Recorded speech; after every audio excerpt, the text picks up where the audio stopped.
So welcome to another video from theplayersaid.com. My name's Alexander, and today we're doing another book review style video from cover to cover. And in this latest episode we will be talking about Volume 2 of Shelby Foote's The Civil War Narrative Epic Trilogy. So I'm working my way through this. Read Volume 1 earlier in the year, got Volume 2 done. At the time of recording, this is early September, and I am hoping to have Volume 3 done by the end of the year. I want 2024 to be the year that I did this. And in Odyssey, it has been an epic journey so far. If you didn't watch the first episode, go back and watch that, because I think I laid out a bit more context of why I was embarking upon this journey and kind of what sparked all of this. But effectively, I wanted an overarching kind of piece of literature that covered the entire course of the war, so that I could contextualize a lot of the war games that we play in it. Because I'm English, we don't learn about the American Civil War at school, and so we're like, oh, let's play a game on Chickamauga. Okay. I don't even know where that is geographically. I do now. I also understand why that battle was important and what the consequences of that battle were. But before we play these games, I was like, I guess here's my line of guys, here's your line of guys, and we're just going to fight in the woods. But, so I wanted to have kind of a deeper understanding, or just like any understanding, honestly. And so here we are. And I picked this one because Shelby Foote specifically because I felt like it would be exhaustive, which it's very long, and that's kind of the case, but also I wanted it to be readable. And he's like an author first and foremost, so it's really easy to read. The language that he uses, it's a piece of literature almost, and so this is a way for me to connect with it that isn't necessarily like... I think if this was something this new to me and it was really dry and this long, I'd be on a struggle bus with it. But it's eminently readable. Now, does that come with its own caveats? Yes. Am I smart enough to understand what those are and to discern when things are what they are? Yes. So, use your brain. What I would say is, so I have this big paperback trilogy, and this is put out by, now that I've said that out loud, Vintage Books, I believe. Yes, this is put out by Vintage Books. So this is what it looks like. It's a lot of text, and then every so often, let's see if I can find one, you will get these really tiny little illustrations, this tiny little map, and this is, not very helpful, is what I would say. Every so often you get a couple of those and you're like, okay, I guess we did it. But what I have as well is the Civil War Battlefield Guide 2nd edition. And this is by Francis H. Kennedy. And what this is this is also reasonably chronological. And it has a short breakdown, bit more of an OOB of the battles. It has some casualty lists at the end of each one, but it has, for the major battles, so we have the Battle of Corinth here, a much larger map, a much more detailed map, a map that includes a lot more of the maneuvering, advances, retreats. It's all named, it's labeled at a much greater level. So this is Antietam, for example. This book has been an invaluable companion. It is complementary to, especially this particular set of books, because the maps in here suck, let's be honest, but also Foote's style, his writing style, is one of sweeping descriptions, and you'll be focusing on maybe the center part of a battle, and then it kind of moves over here, and then you get all of this, and then you switch over to the other flank, and then by the time you've done that, 100 pages later, you've kind of forgotten maybe what was going on. And so seeing them pictorially displayed like this is really helpful to really just like reinforce what the battle looked like, if that makes sense. So I would always recommend something like this. I like to have something like this for almost every book that I read. When it comes to like World War II, I need much less of that because I know so much more of that. But if it was like a new topic, so I'm probably gonna pick up. I'll see if there's something like this for perhaps Napoleonics, because that's also one where there were so many different campaigns and coalitions and countries that were being fought in, and so many different battles within each of those kind of instances. Like a battlefield atlas would be very helpful for that, I think. So just I highly recommend doing something like this, especially if you're going to embark on this odyssey. These are eminently readable, but if you're wanting a bit more information on top of them, this really helped to solidify my understanding of a lot of what went on as well. So the book's really enjoyable.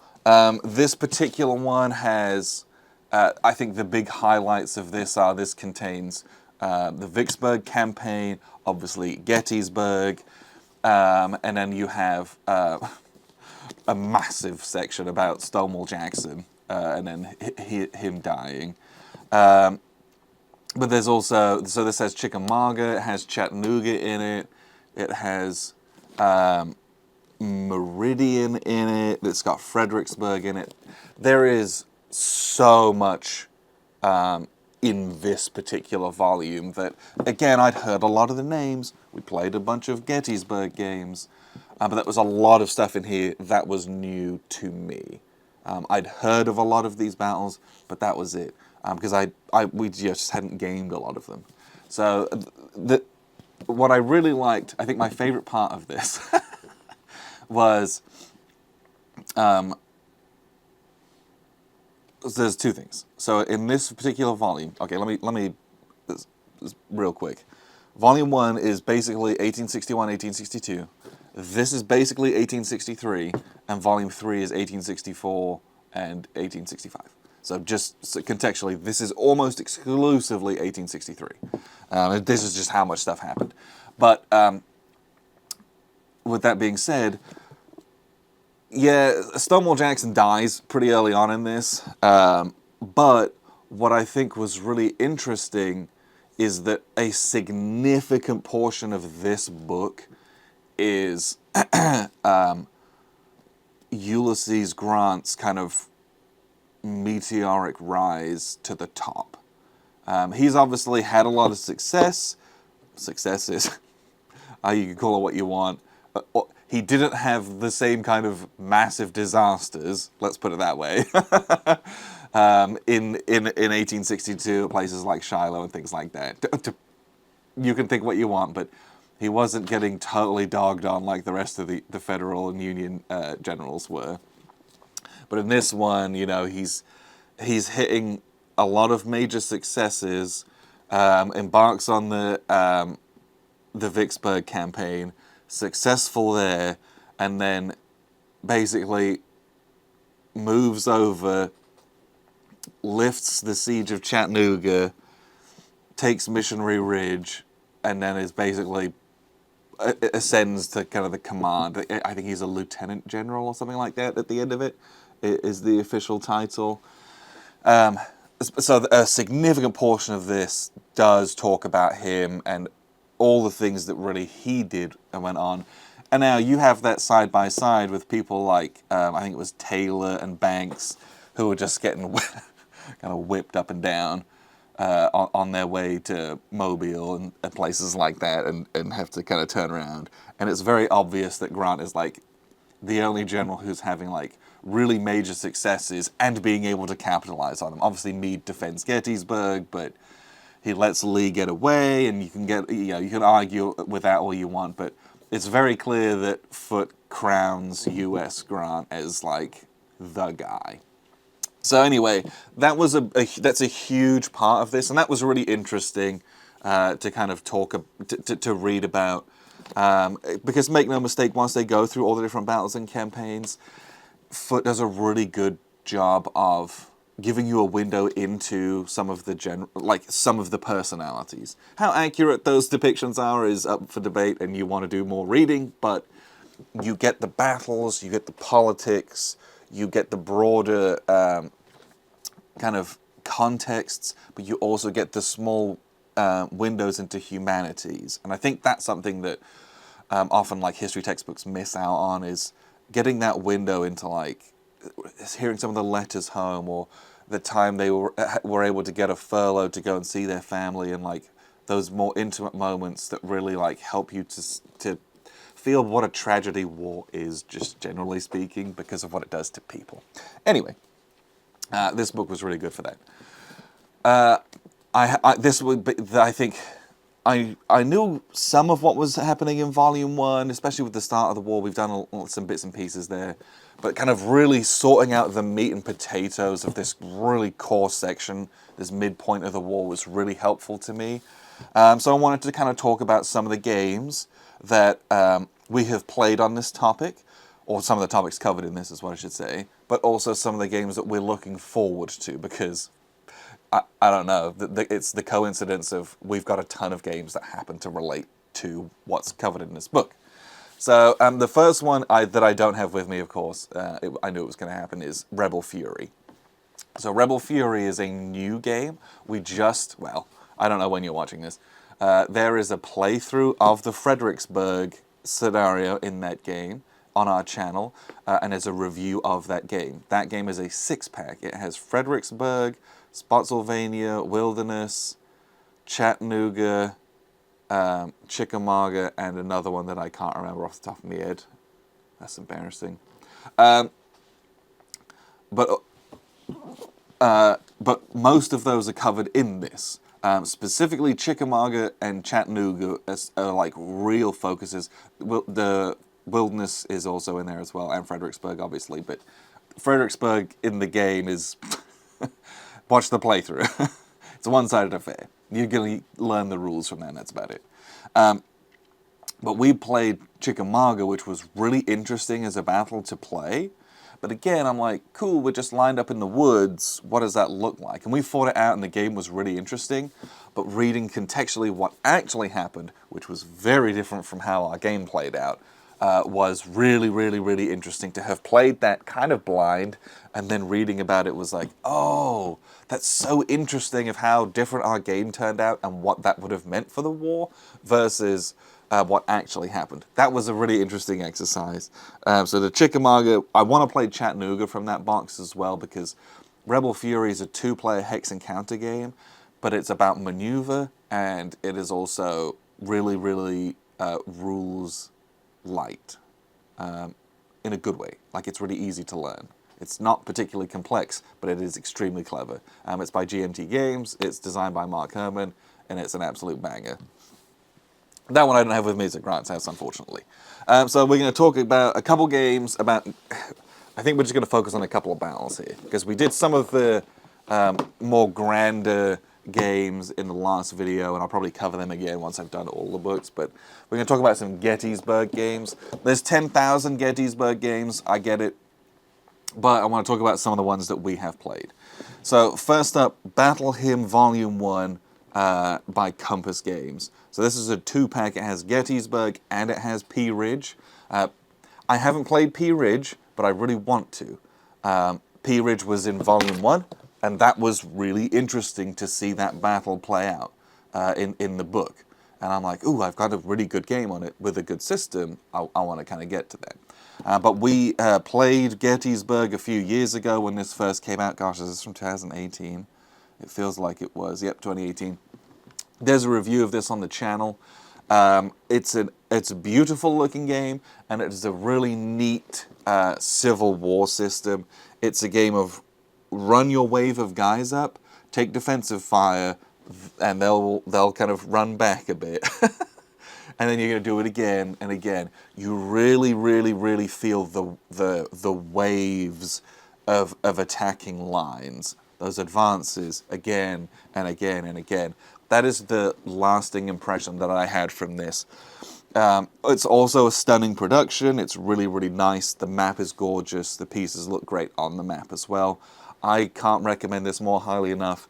And I hope for the day that Eric Lee Smith releases Volume 2, because I just want more of this system. It's a really good, fun, enjoyable system that is a great production, and one of my favorite games that Compass Games does, honestly. So Gettysburg and Pea Ridge Battle Hymn Volume 1, definitely a really interesting outing. The other Gettysburg game, we're just going to talk about two, because again, there's 10,000, is kind of the big bad boy that's been in the zeitgeist recently, which is A Most Fearful Sacrifice. And this is from Herman Luttman. So this uses the Black Swan system, which is very closely related to things like the Blind Sword system, also originally by Herman Luttman. This is the big bad boy. It's huge, it's very heavy, and it's put out by Flying Pig Games. And this is all 3 days of Gettysburg. The whole thing's in here. It has 2 giant, oversized maps that we can fit on our custom-made table, but most people will not be able to fit on their regular tables. It's just that big. And there's a lot of off-map holding cards for command structures and things like that. It just takes up a big space if you want to do the whole thing, but it is worth it. You sit at a convention, play this for 3 days, you're going to have a wonderful time. It is massive. The counters are huge. They're pre-rounded. The maps are done by Rick Barber, which I know so many of you guys love. There's a little ode to him because this was the last maps that he did for not Tiny Bat Publishing, Flying Pig Games, and it's a wonderful thing to play with. They've already done a second run of this. I think they've got a third one on the way. But the game system's wonderful. You can take a look at kind of our first impressions of it on our channel, but also know that they have Rock of the Chickamauga coming up, which is this same system in a box not dissimilar from this, but it's that Chickamauga battle, which here we are again. We played that in Rebel Fury. I read about it in the book, and that made me so much more excited. I was interested in it because I really liked this game and this system, but when they announced it, before I'd kind of really done a lot of this research and reading, it was like, sure, dude, I don't know what that is, but the system's good, we'll play it.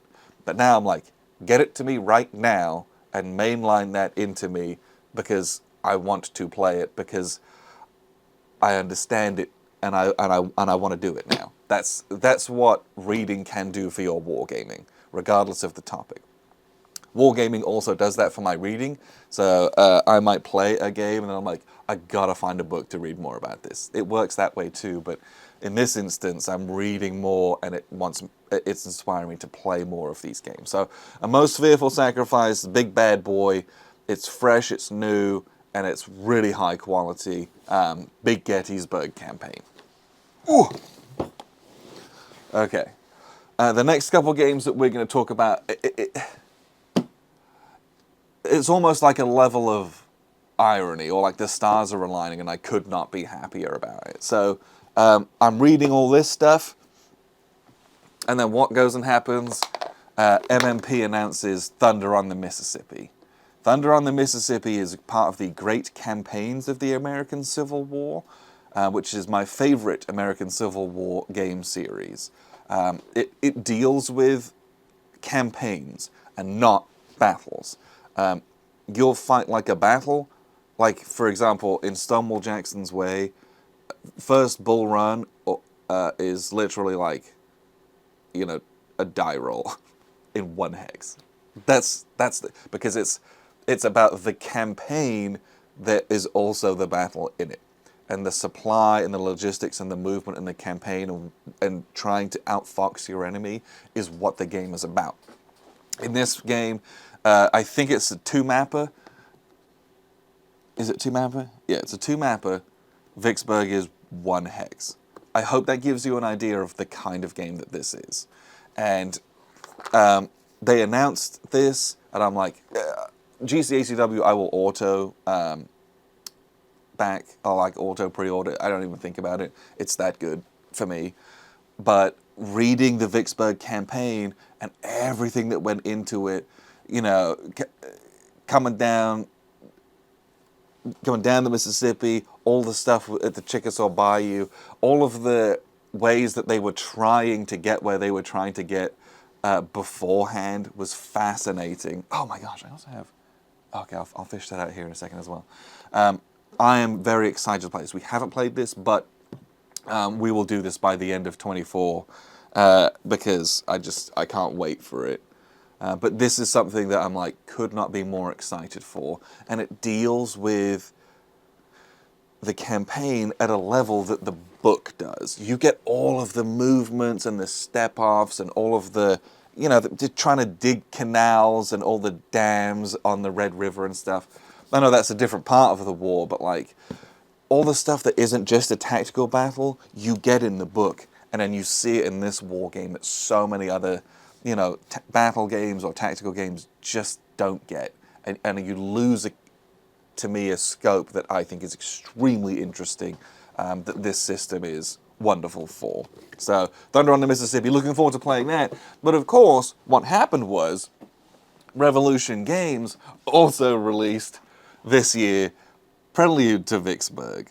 So this is the Battle of the Chickasaw Bayou, which I could not, you know, this is what I'm talking about. The stars have just aligned. I happen to be reading specifically this exact volume, and Thunder on the Mississippi arrives, Prelude to Vicksburg arrives, and I bought a copy of Glory 3. Glory 3 is not about that, but inside was a free, was a copy of S&T issue 103 with the game Road to Vicksburg, which I have set up at work and I am playing through on my lunch breaks, and is very fun, it's very light, it's very simple, but come on. I went from 0 Vicksburg campaign games to 3, and it happens to be at a time that I happened to be reading this. You can't make that up. I didn't, like, this was released, that was released, this one just, I bought a game secondhand and it came in the box. Like, you can't make that up. Anyway, Prelude to Vicksburg is part of the Blind Swords system. It's put out by Revolution Games. So it's a very similar type of game to A Most Fearful Sacrifice. It's just at a much more manageable size. So I'm, again, really looking forward to this because I have much more contextual knowledge for this. So I couldn't be looking forward to this more. We have a bunch of these from Revolution. They just released, funnily enough, I also have it on the table. They released Shiloh the first day, like just barely. We just bought this. I also have, I've got Kernstown on my shelf, which that's a 64. That'll be in volume 3. But you know, I think Grant might have another one as well. Like, we have a bunch of these. We've just never played any of the ones from Revolution. So we're going to make a concerted effort to play this. This is a 24 offering, so we're definitely doing that this year as well. So I'm going to have played 3 Vicksburg games this year. That's my goal. I just think that's, I guess this really isn't Vicksburg, but it's part of that campaign. And I could never have guessed that I would do that this year. Like, if you'd have told me that I would do 3 Vicksburg campaign games, I would have laughed at you. And been like, where's Vicksburg? What is that? That's really what would have happened. I'm like, I don't know what you're talking about. So I'm really, really looking forward to this. Revolution Games always does solid product. I've never played a game of theirs that I didn't really connect with, or that wasn't like just like good. But these are an established system. This is volume 11, I think. Oh, this one's volume 9. Shiloh was volume 11, sorry. And that's a huge credit to them that they've picked up that design and continued it onwards. So I'm really looking forward to playing this. So those are just a few games of the 2 like really big set pieces in here. I would love to do a Chattanooga game. I know there's the Rebel Fury scenario. I would like to do that. But I'd love to do a big Chattanooga game. And I don't, so if you have one of those, let me know in the comments. Preferably one that isn't super old. Just find the older rules a little bit more challenging to kind of get through. Because I thought that was such an interesting situation.